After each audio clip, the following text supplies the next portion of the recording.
Okay, good morning everyone. Good to see everybody here. Have we got apologies for absence recorded? I think we're expecting two more of our colleagues, perhaps the trains are late or some excuse. We'll see. So apologies for absence have been received from Councillor Moses Crook, Kirklees Council, Councillor Jessica Lennox, Leeds Council, and Tamsin Hart-Jones, Homes England. Kathy Elliott has sent in her apologies, and Jennifer Connolly is attending today on her behalf. Okay, thank you very much. Thank you. Can I draw your attention to declaration of interest? Okay. And there are no items requiring exclusion of the press. And can we agree the minutes of the last meeting? Okay, thank you. Just a couple of updates. It's Annette, the Deputy Chair's last meeting, and I'd like to thank you, Annette, for all the contributions and all the effort that you've put into it, and thank you for chairing at the last meeting. I did appreciate that. Would you like to say a few words? Yeah. Thank you. I'd just like to say thank you to all of you. It's been a real education. It's been great being on this panel and deputy chairing this panel. The reason why I've stepped down is because housing regeneration is kind of outside of my field of expertise, and I feel like the context switching has been really tough for me. So I feel like it's getting the proper focus it deserves from me. So I'm stepping down so that somebody else can, give it more focus. Thank you. Okay, well, thanks so much for your contribution. And then can I welcome Rachel Dennis? It's your first meeting, so we're very pleased that you've taken this appointment up, and I'm sure you'll work as well with us as Andy Wallhead did. Well, I'm sure you'll fill them very well, so it's good to see you here. And we'd like to congratulate Cassie Elliott on her appointment as Chief Exec of the NHS Cheshire and Merseyside, and we do thank Cassie for all the work she's done. Jennifer, would you like to say a few words? Yeah, thank you. Kathy will be leaving the role as chair of the Integrated Care Board for West Yorkshire, I think towards the end of May, and likewise echo the congratulations on her new role. The ICB remains committed to supporting this committee in the way that we have done so far, and reviewing the arrangements for who will step into this role. That may be the chair once they're appointed, or it may be another representative, but we'll consult with you on that and make a nomination. Thank you. Okay, and I'm pleased to update the committee on the outcome of the Levelling Upfront consultation, with government confirming that our two Leeds-based projects have had their original funding now reconfirmed. 5 million to the National Poetry Centre and 10 million for the British Library North. So that's really good news. Both projects will act as a cultural anchor for the transformational regeneration of the city and act as a catalyst for further housing and economic growth. So that's really good news. And also Homes England have announced nearly 30 million of funding to kickstart the regeneration of the Bradford City Village, one of our priority sites through a strategic partnership. Officers are now working closely across the partnership to plan the next stages of this ambitious programme. So I do thank all partners for the work to secure this important funding. A lot of hard work's gone into this, but it's obviously paying off, so it's really good news. Okay, so we'll go on to item 6, and Sarah's going to take us through this.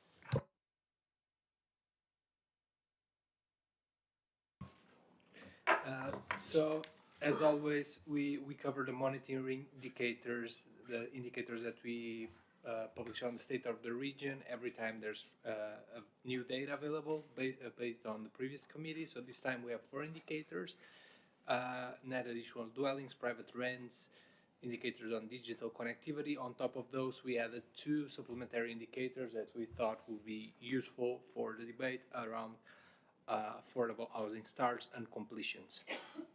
In terms of net additional dwellings, there's been a significant increase in the fiscal year 23-24.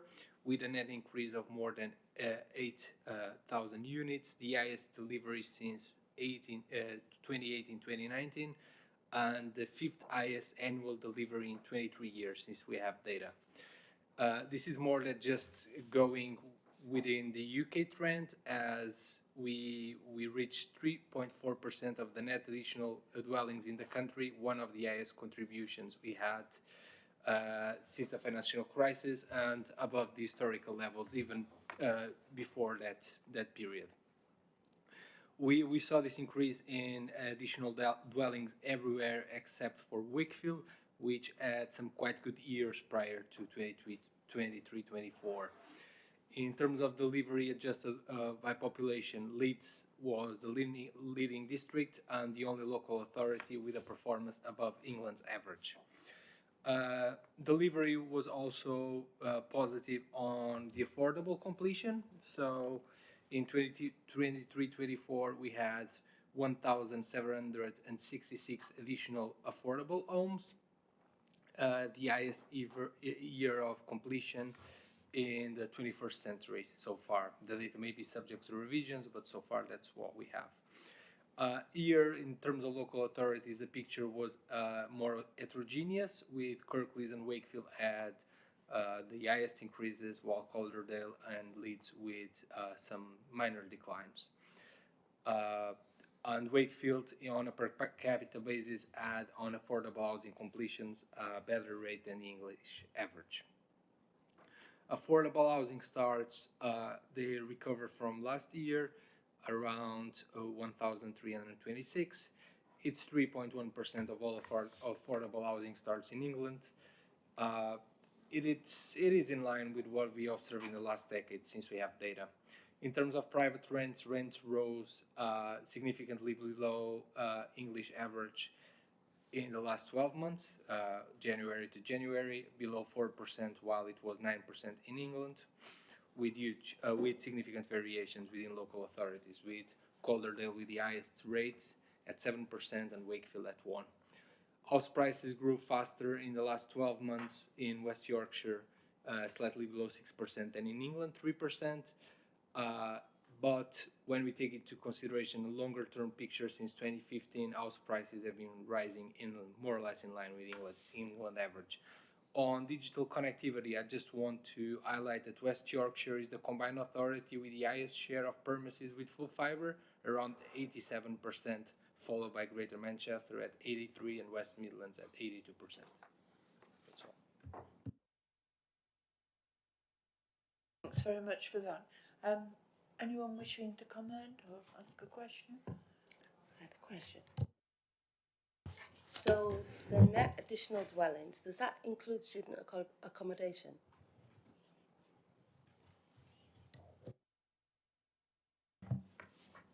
I believe so, but I have to confirm. And another question, are the students covered in the per capita measurements as well? It is population estimate, so I believe so.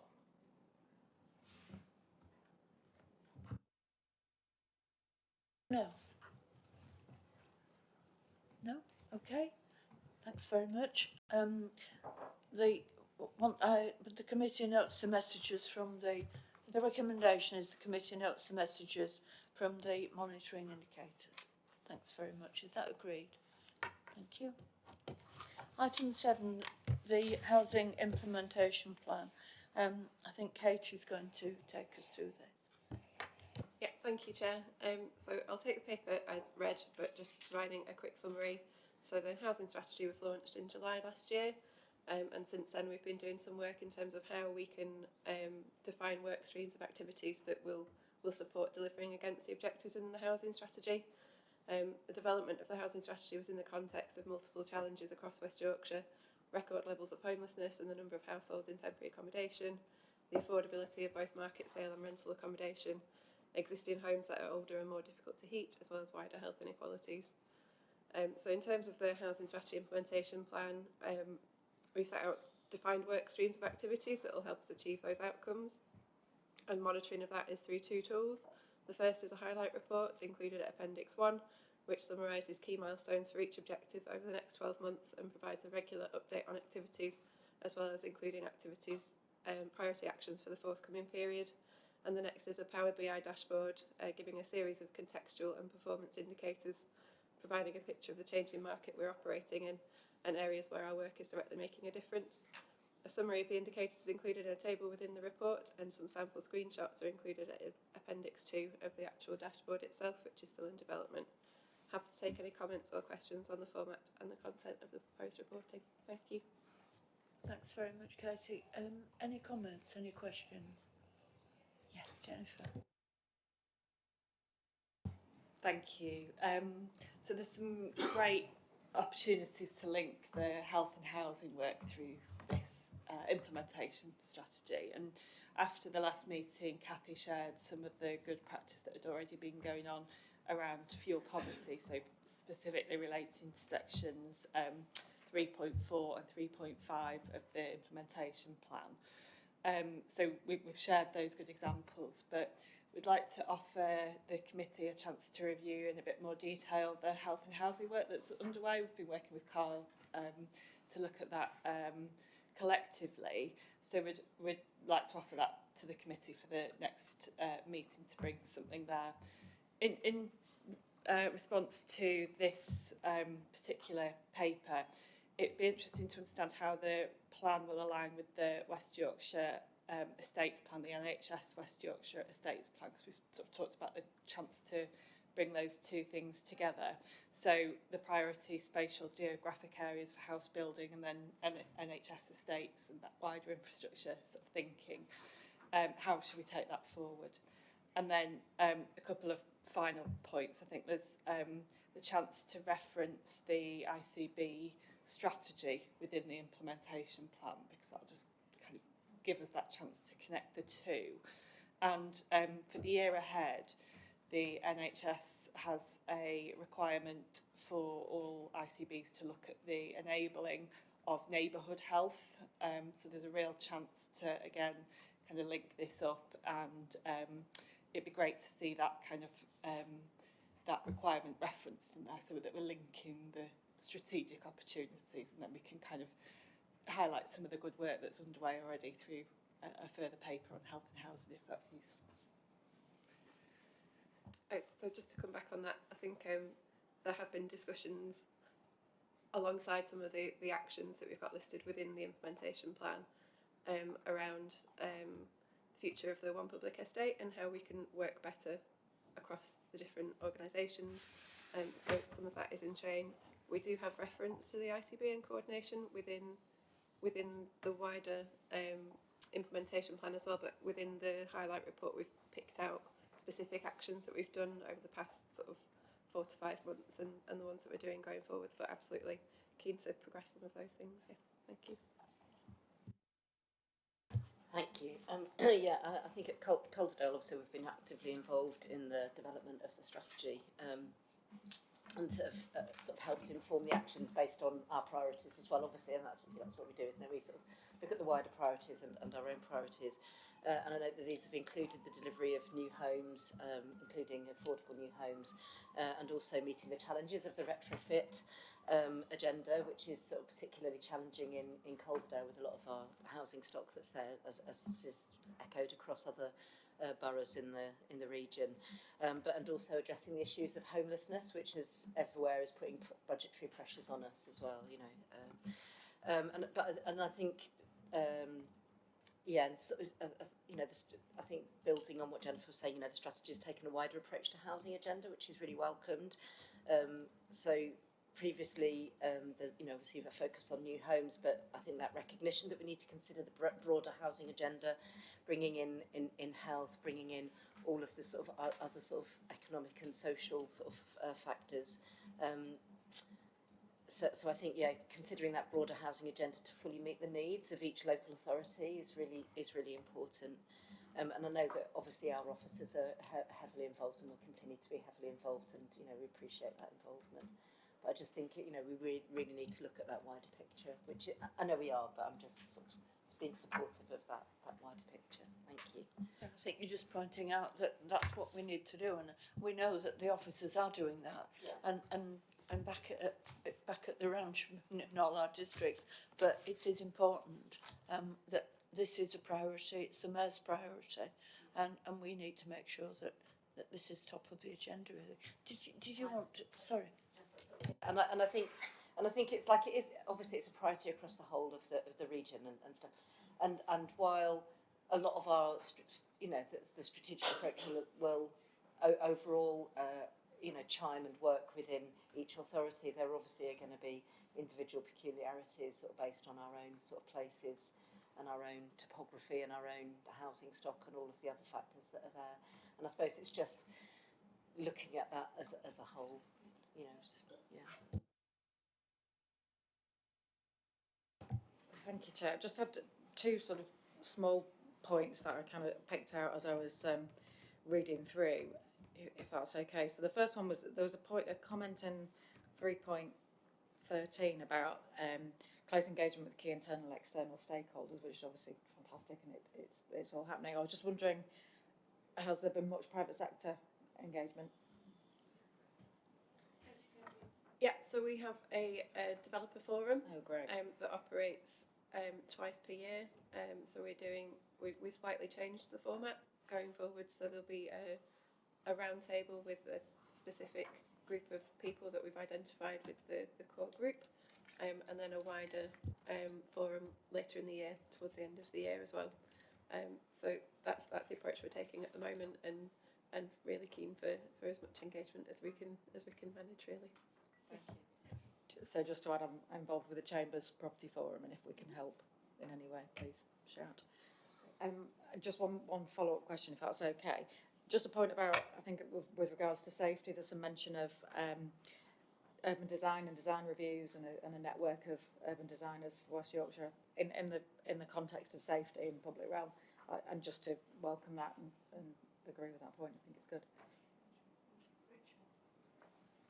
Yeah, thank you. I mean, I think it's fabulous, the information that Kathy shared. I mean, it's really great to take that more sort of integrated approach in terms of not just building more houses, but building houses and adapting houses so that they're just better for people and they address some of those health challenges that we've got. I think just a couple of points on that. One is, from our perspective, we'd be delighted to help and collaborate on that work. Looking at perhaps some of the particular health challenges and issues that arise from different building types, for example, and really sort of understanding the granularity of the housing stock and the issues that they present. And I think that could both help to inform perhaps a more nuanced action plan around delivering improvements, but also just finding those appropriate retrofit approaches that enable how the old housing stock that we've got to continue to be useful, because there's no way we're going to sweep away all the old housing stock and replace it with new build. We've got to have a kind of a make do and mend approach with that, and through that I think maintain the identity and place value that those properties have as well. So so I think we'd Historic England would be really pleased to kind of help and support that programme of work. And I think there's a particular challenge here, because in terms of delivering that retrofit work, it's one thing doing it with more buildings from the last 70 years that are kind of comprehensive programme of social housing. It's a bit more challenging with housing in the private sector and just the diversity and variety of that, and it does feel like there's quite a lot more work to be done on that agenda, just to really get under the skin of that. So, yeah, thank you, really positive. I think there is more work to be done, obviously, and it's about building the right houses, really, isn't it, for the need of the people, really. I'll let you come in, but Ben wants to say something else. Do you want to? Yeah, thank you. I thought it was really great, and some of the finer detail around local authority planning capacity and some of the work streams are really helpful in terms of what we need for delivering these. I just had a couple of kind of minor points. I thought if there's opportunity to put some more detailed targets in, especially around the specialist and supported housing sector, and whether there is some details we can put in there so that you can track those and measure them over time would be good to see. And then the other one, I've raised it before, but on the retrofit one, there's no specific mention to anything around heat pumps and decarbonisation of heating systems, which is going to be the biggest challenge really for 2038. So it's whether there can be something added to that going forward, even though obviously it's a very difficult thing to tackle and probably one of the harder ones, but it'd be good to see something around that in there, I think. Do you want to come in and sweep up, Kate? So I think it's probably just worth noting that the information in the reporting today doesn't cover everything that we're doing at the moment. It's just a snapshot in time, and there will be other work streams coming forwards. I can't speak to the heat pump point because that's not within my service area.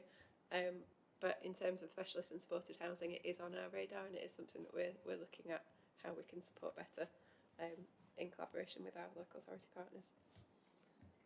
Ben, I think you wanted to. Yeah, thank you. Just a quick point. I suppose when I was reading the papers, I felt that the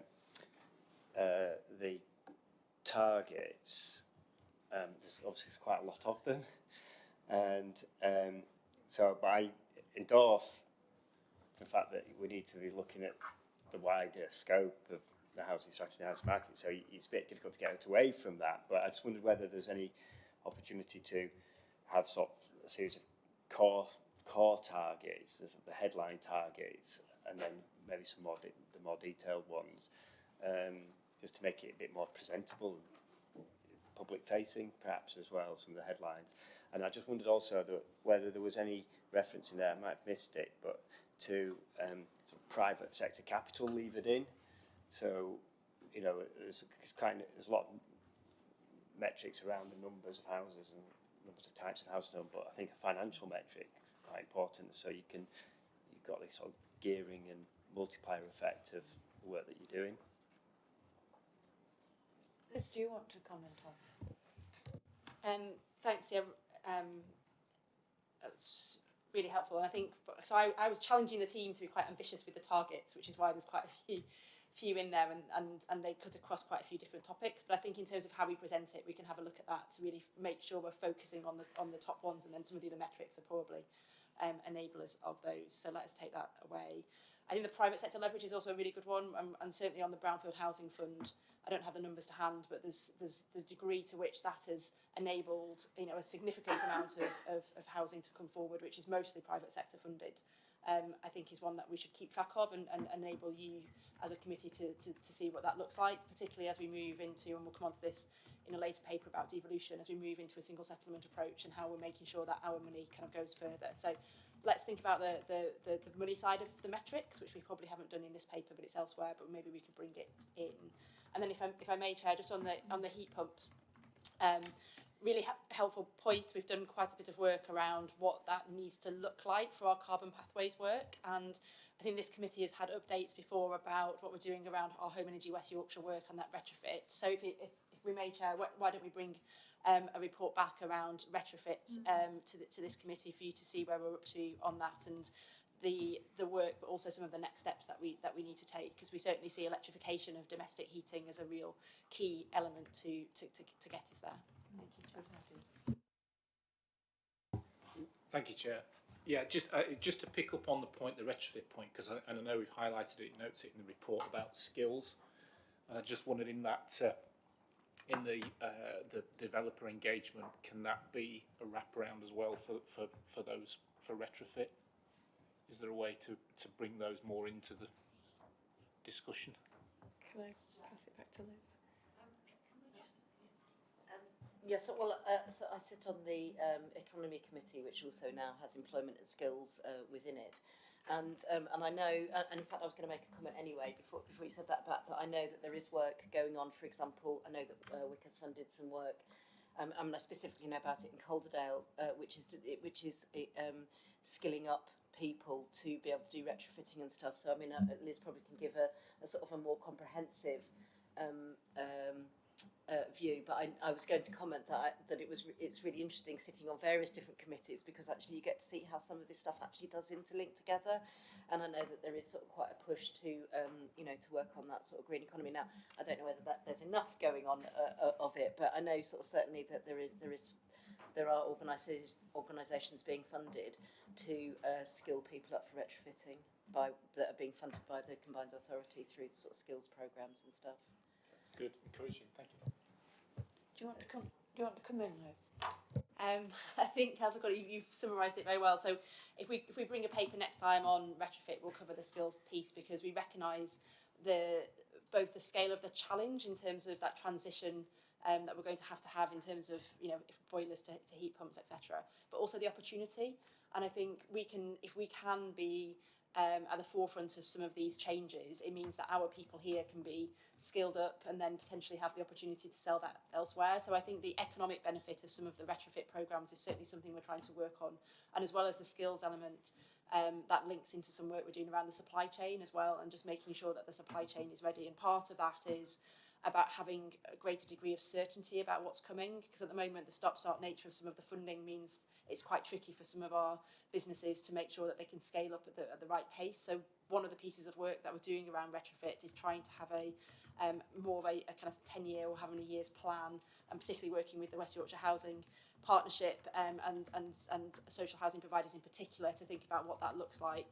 But we also recognise the wider housing stock, hence why we've got financial products, which we've talked to you about before, loans, etc., which are out there. But we do want to think about what other financial products there might be to enable and to give confidence to those making the investments, which would then give confidence to the supply chain to invest in things like skills. So you rightly say it's a kind of complicated mix, and we are trying to do a number of different things. Whether we're doing it at the scale and pace we need to, I think is one of the challenges we kind of keep coming back to.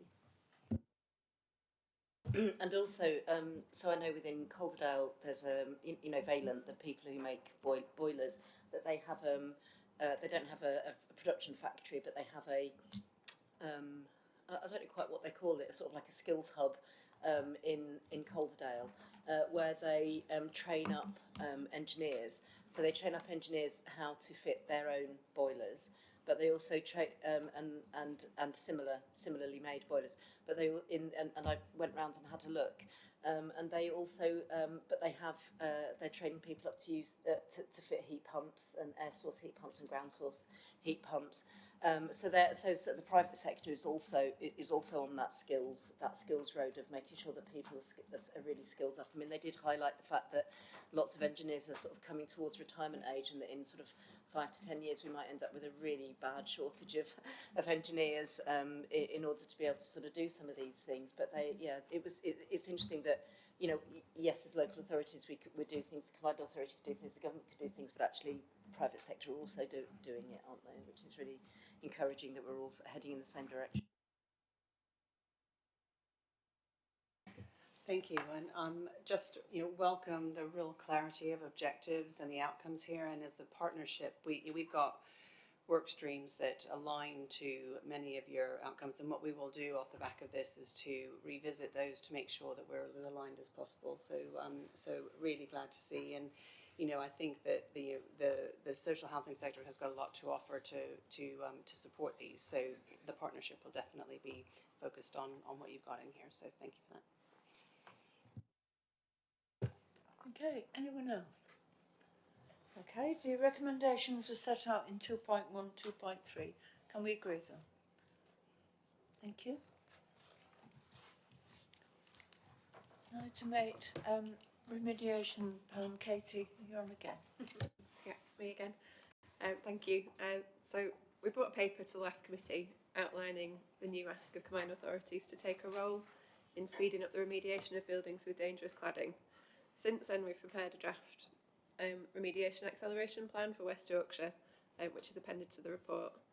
This was shared with MHCLG at the end of November. It outlines the proposed role of the combined authority alongside our partners in speeding up remediation across West Yorkshire. Since we shared that draft plan with MHCLG, they've published their own government guidance, so a national remediation acceleration plan and further guidance for regulators. And we're mindful that we need to update our draft plan to align with that national guidance as well, subject to sufficient capacity. We're also awaiting some further data on the scope of the challenge with buildings between 11 to 18 metres, which is expected in about a month's time, which will further help us shape the plan for the region. At this stage, we'd welcome any comments or questions relating to the draft plan and the proposed role of the combined authority in the space. Thank you. Thanks very much, Katie. Any comments, any questions? No? Okay. Thank you so much for that report. The recommendation is set out at 2.1. Can we agree that? Okay. Item 9 is the Dementia Task Force. Helen, going to take us through this. Yes. Thank you, Chair. Yes, it's an update on the work of the Dementia Task Force, which was set up in March 2022, so now I suppose approaching its third birthday. So some of the work, especially the work we've done on housing stock proposed and existing, is sort of maturing now as set out in the document, and we're looking at next steps of how to work with health and social care partners on some of the services around housing. So one thing to add to the report is that it says that we wrote to Matthew Pennycook about the work of the task force to encourage government to look at building regulations in light of the housing criteria that we've noted, and push forward with a national encourage them to push forward national changes to housing stock based on the number of people with dementia doubling in the next 25 years. And he wrote back very quickly with a positive response, so just to add that to the report. Really, it's to ask today whether you've got any views on those next steps, which are in 3.8 of the report, and any comments you have on the work done to date. Thanks for that, Helen. Any questions? Any comment? Jennifer, I thought you might. Thank you. Great to see the report, and really, really positive about the aim being really explicit there about the joint up working to help improve services for people living with dementia, so really support that. Is there anything, it was great to hear about the workshop in January and bringing people together to think about that and aligning it to the dementia strategy. Is there anything that the ICB needs to respond to or could be taking action on? It says in there the recommendation from the strategy, changes to signposting, communication, information recording and support for carers. Is there anything that we could be doing on that was sort of clear in the recommendations from that session? Anything you think we could be taking forward? I think there are a couple of things that stand out. One was the general emphasis in that workshop with housing providers and people who support people living with dementia, that training it would be welcomed in the sector, so that people who are kind of on the front line of housing services are aware of what dementia feels like and what it's like to live with the condition. And it's something that's come up before in workshops that we've done. We had a roundtable in February last year where particularly because older people with dementia are not a homogenous group, there's a need for a culturally competent service as well, and culturally competent training. So that's something that we are looking to try to find some funding for. And there are other things in the report. I think the main way that we'll probably work with the ICB on this is through the dementia strategy that Alzheimer's Society's now writing. So there's several points within that, and housing is one. So Natasha Mort, who's leading that for the Alzheimer's Society, is going to use the results from that workshop to feed into her strategy. So yeah, we'll just keep in touch. Yeah. Thank you. If there's anything we can pick up in the meantime, do that. Okay. Yeah. Thank you. Yeah. I know that Colville officers, obviously been working closely on this with you at the Command Authority, and we're really really pleased that you came to talk. That we had a meeting with the registered providers, housing associations and stuff, and I think that's been really really beneficial for you to be able to explain the work that's been going on around this. That's really good, including on how you want registered providers to engage and everything. And I'm just wondering if there's sort of similar opportunities for private sector, housing providers. Yeah, thanks. Thanks. Yeah, we'd love to work with private housing providers, and we've taken an item to our Housing Developer Forum, which we run here at Wellington House, to flag up the work that we're doing with that group. We're also we've kind of developed a network of architects that know about the criteria and hoping to kind of work in that way. We are there is one housing developer who is looking to develop the criteria as a kind of accreditation badge, and we haven't, although that's at the early stages. That would be great, although they are just building for social housing providers at the moment, but they also do other work, so it's a start. I mean, dementia, people living with dementia are across all sectors of society, so and like I said, there's 1 million of them now. There's going to be 2 million in 25 years, so we need all homes to be ready for those numbers, just to help people live in their homes for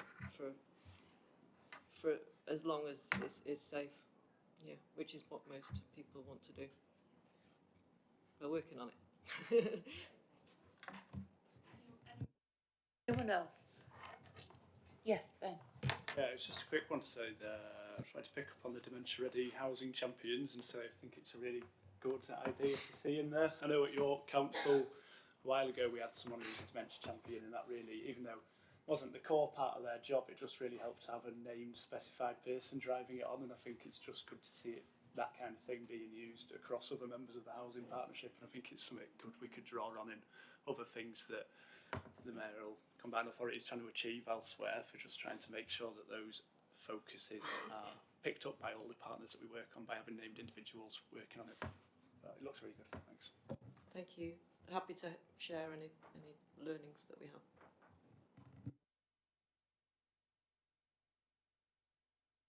Yeah, it's a really welcome perspective, and I think it's part and parcel of sort of future-proofing housing stock for an ageing population, isn't it? It's about helping people to remain independent in their own homes as well. So it's got a really sort of massive benefit that it can bring, and it'd be really good to find out more about that network of architects and the kind of approaches that you're taking, particularly with adaptation. So that all sounds really good, and again another brilliant sort of linkage that is being made through the committee. And does it sort of extend as well to sort of layout of housing, and not just inside the house, but the sort of planning around housing development and integrated transport and all of those sort of aspects as well, to make any of those bits more dementia friendly and well, just generally people friendly. Yeah, that's a really good point. Most of the criteria, about 8 of them, refer to the internal layout of the home, but it's really, really important that the neighbourhood also is welcoming and easy to access and helps people retain independence. So we focus quite a lot on the front door and the transition from inside to outside, because if you're being able to get outside, then you've immediately got that stimulus and social interaction. But also there is one criterion for living close to a good selection of amenities, which means there's something to do and safe access to those within 1 kilometre is one of the criteria. And it's not always possible in every housing development, but it sure does make a massive difference. So yeah.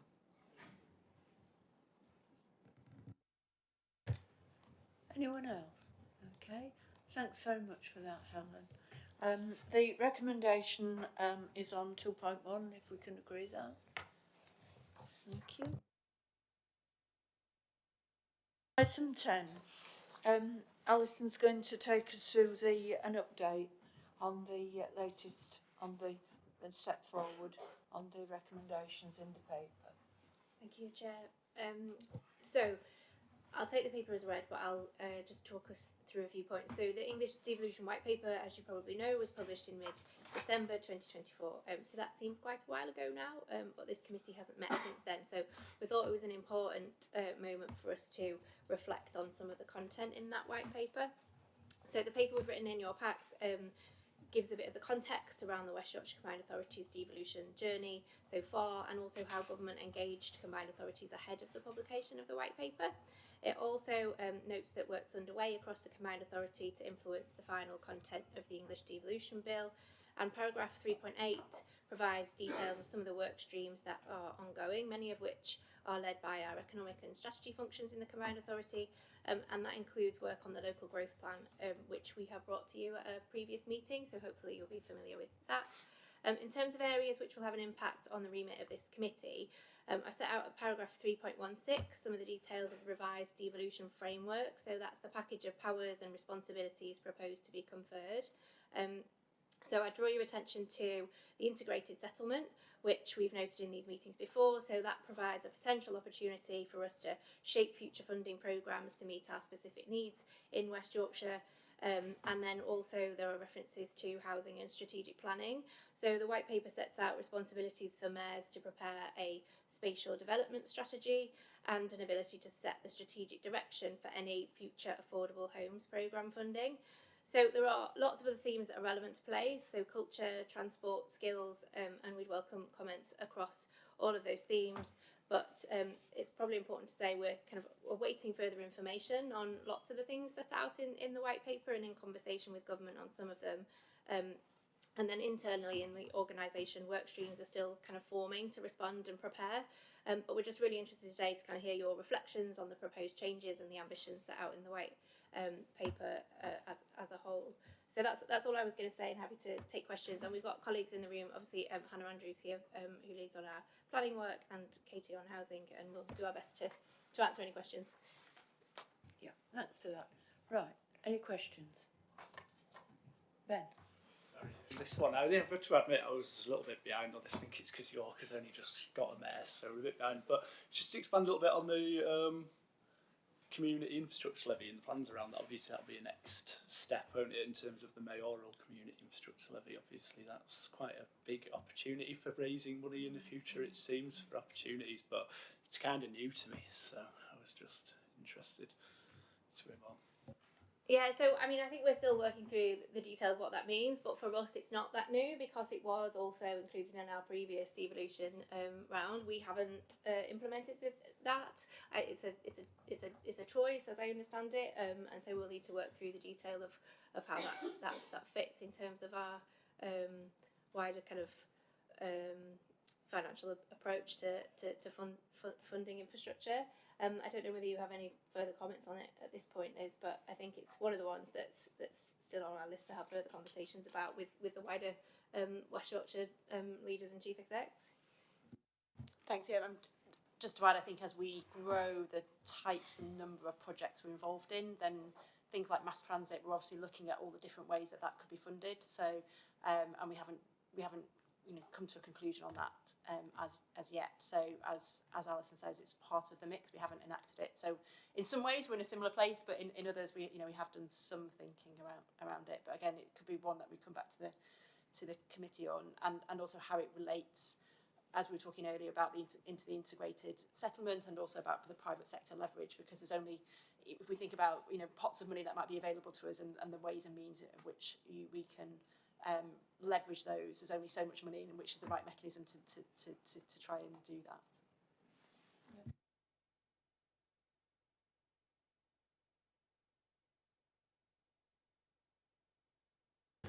Thank you, Chair. It's confusing who's up.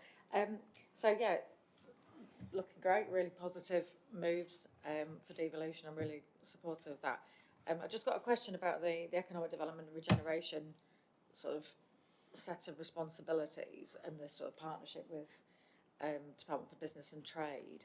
It talks about culture, heritage, visitor economy, business support, but nothing really about kind of inward investment or that sort of deeper kind of economic growth point with business. Is that something that West Yorkshire sees as a priority? I know other combined authorities do it a little bit differently. Is that something you're thinking about? It's good question, because I think it's fair to say, and part of the reason to have this conversation is that government have put this out as their white paper, and we're supportive of it. However, there's still a conversation to be had about what more, or kind of how it's applied. And there are certainly certain areas like business, like on skills, where we're in conversation about what does this really look like and how further can we go actually beyond what's already been published. And I think there's an opportunity to influence that. We're working quite closely with the kind of new, is it the Office for OFI, I think is the title of it, and I can't remember what the acronym stands for because there's too many acronyms. So we are working with government to try and strengthen the links with them about what inward investment could look like. But clearly, we are interested in making sure that we have the right powers at a regional level, and I think particularly that link between inward investment and skills, and how we are working through actually further changes that have come since the devolution white paper about work and health, etc., as kind of part of it. So that's not a very specific answer, but I think it's if there are specific things that you think we should be pushing for that you see in other places, then it would be great to hear that, and we can feed it into the work that we're doing.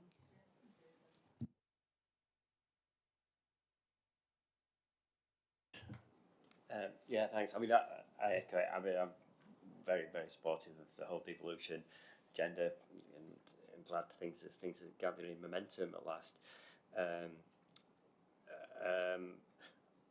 just wanted to pick up that point about the specific point about the workshop about helping to support the approach to the regeneration.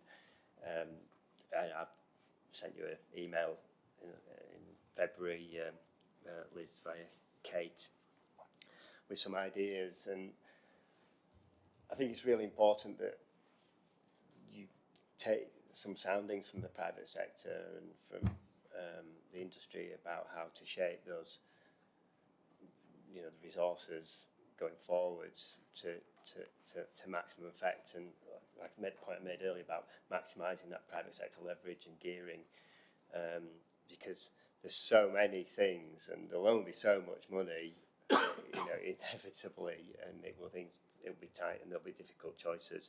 But having that clear narrative about what the priorities are, perhaps what are the market failures that we're trying to overcome with the funding that we get, it just needs to be really, really, really clear. And I think it needs to be really clearly communicated to the private sector as well. So I think we can help with that. And I'd just like to, I'd be very keen to obviously be involved in that sort of more detailed workshop.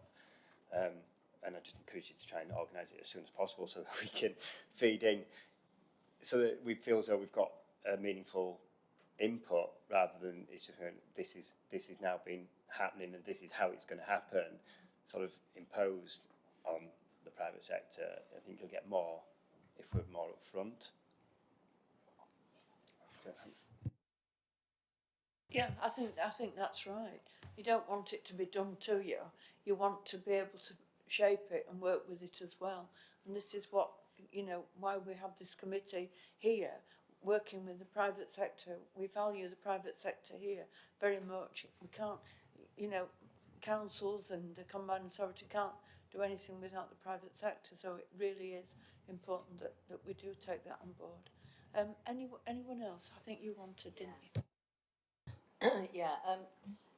I mean, I think there's so much possibility. It's really exciting. I think the sort of steps towards devolution, and I think the whole thing about integrated settlements. I mean, we've been talking about in councils.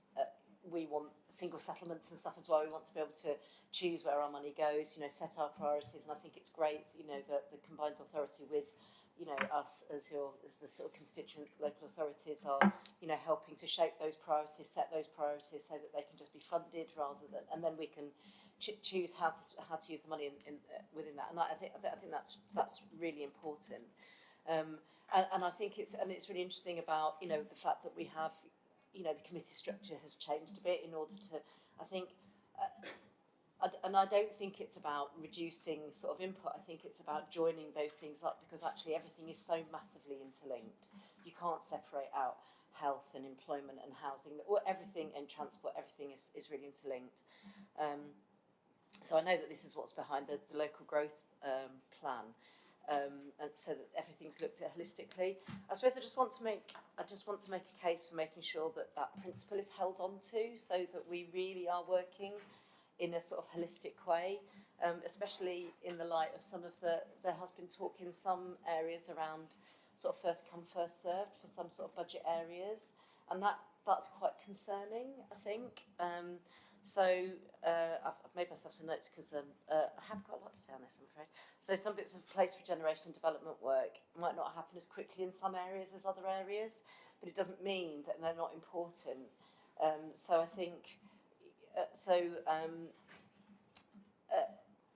then they're important to local regeneration and the part but yeah, so some bits might come along a bit later. It doesn't mean that they're not important for local regeneration and the part that they have to play in regional regeneration, and how these play into encouraging and sustaining growth, which obviously, you know, locally, regionally and nationally is one of the priorities that we want all that growth to happen, but it can't, you know, especially for Calderdale, which is quite small, you know, we can't do it all in one go. You know, we've been really behind in house building. We really recognise that over the sort of like the decades. That's coming on now with our local plan, and we're getting houses built. You know, we've got applications coming in, and there's a lot of really positive stuff going on there. And we've got quite a lot of different projects in South East Calderdale, for example, which all work together to create homes, employment, sustainable, integrated transport.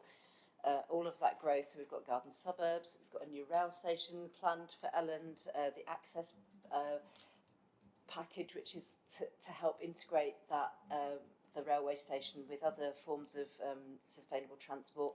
We've got the Clifton Enterprise Zone, which will provide jobs locally and regionally, and then sort of road modifications in Brickhouse. And these are all linked to each other. They're also linked to the wider regeneration projects, such as increasing capacity at Leeds Station, and as well as local, regional and national public health and environmental sustainability policies and desired outcomes. So all of it is all just in this great big sort of package together, but we can't do it all in one go. And I'm sort of worried about that first come first serve sort of budgetary sort of thing, because actually, for us, if one, you know, so we've got these 5 different things happening in South East Calderdale. If one of those fails, they all fail, really. So I would just sort of say, just keep the whole thing about integrated settlements, and the whole thing about this greater devolution is about being able to work holistically. So that needs to be taken through on the detail as well. So it's just a little plea, really, to keep that. Sorry if that was a bit ranty. It's not meant to be ranty. No, I think we got the plug for Calderdale.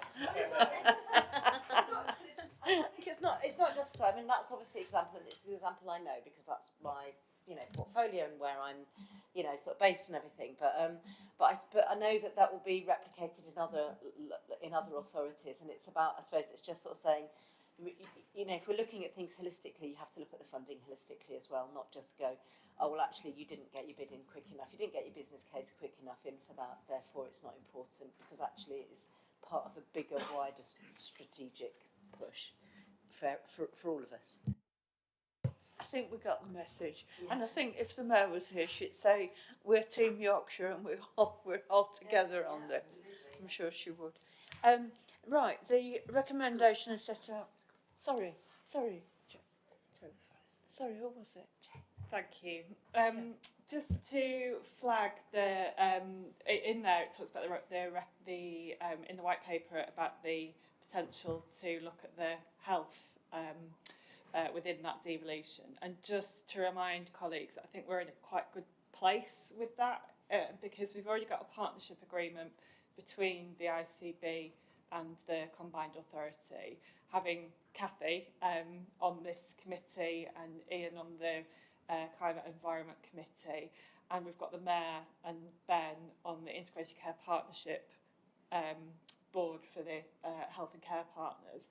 So we've got some of that governance in place that is referred to in the white paper. The other aspect in the white paper is around a bespoke duty for health improvement, but there's a lot to be worked out in what that really means. But again, I think we're in a strong position with that work. So the work that we've talked about in terms of the links between health and housing, so keeping that well up on the agenda, I think is important. And another area that's referred to in the document is the work and health agenda, and that work and health plan was signed off by the Combined Authority last week, and we've got a launch on Monday.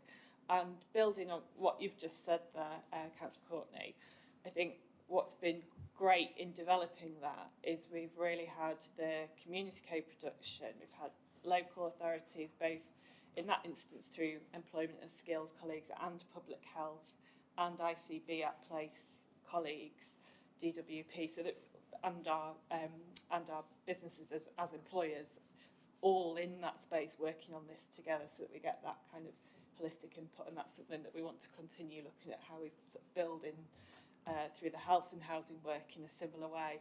And I think that place join up has been one of the real strengths to come out of some of this work. We've had a health and work partnership at West Yorkshire level, which has enabled some of that join up at place to come about, because as much as we try and work really closely everywhere, being able to make sure we've got that right engagement. And so I'd encourage that continued focus on join up at place, and thinking about, for the ICB part of this, the real opportunity is in the kind of neighbourhood health approach, which is where the neighbourhood working that's so strong in play in our local authorities could really connect. So I think there's a real opportunity at local authority and ICB place level to connect on that neighbourhood health, bringing in the employment and homes and social connections, jobs, homes and friends, key things that keep us all well. So thank you. Hi, thank you, Chair. I think just a quick observation, going back to the earlier point about inward investment as well. Just looking at the white paper, I think it's probably more of a plea to say that it is a very complex landscape for businesses. It's business support. It's always attempted to make it simple, but it never really does. And it's not fault of any organisation like a combined authority. It's just that business is so varied. So it's just a plea in that consistency in terms of the front door is probably the main thing, please. But also, I'm happy to support with this. I was involved in or fed into the sort of online work that's been undertaken at the moment. But just that plea to kind of keep it simple and keep a focus on what the business wants, as opposed to necessarily what support we think the business wants, if that makes sense. But just an observation. Thank you.